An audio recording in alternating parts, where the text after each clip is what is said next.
Recently একটা ইন্টারভিউতে কিন্তু রশ্মিকা মান্দানা নিজেও কিন্তু কনফার্ম করেছেন যে সিকান্দারের স্ক্রিপ্ট কিন্তু চেঞ্জ করা হয়েছে শুটিংয়ের সময়।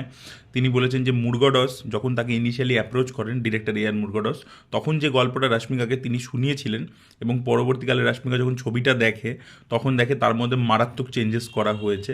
তো এবার আপনি বুঝতেই পাচ্ছেন যে এআর মুরগডস যখন মাদ্রাসি ছবিটা মুক্তি পাচ্ছিল তখন তিনি ইন্টারভিউতে বলেছিলেন যে আমাকে মানে ফ্রিডম দেওয়া হয়নি, সালমান খান লেটে আসতো, সেটার জন্য শুটিং করতে প্রবলেম হতো, সব কিছু ইন্টিরিয়ারে রাত্রিবেলা শুটিং হতো এবং প্রচুর ইনপুটস আসতো প্রডিউসারের তরফ থেকে, এর তরফ থেকে, অমুক অ্যাক্টারকে নিয়ে নাও, এই ধরনের প্রবলেমস নিয়ে এআর মুরগোডাস কথা বলেছিলেন। পরবর্তীকালে সালমান খান সেটা নিয়ে আবার জবাবও দেয়।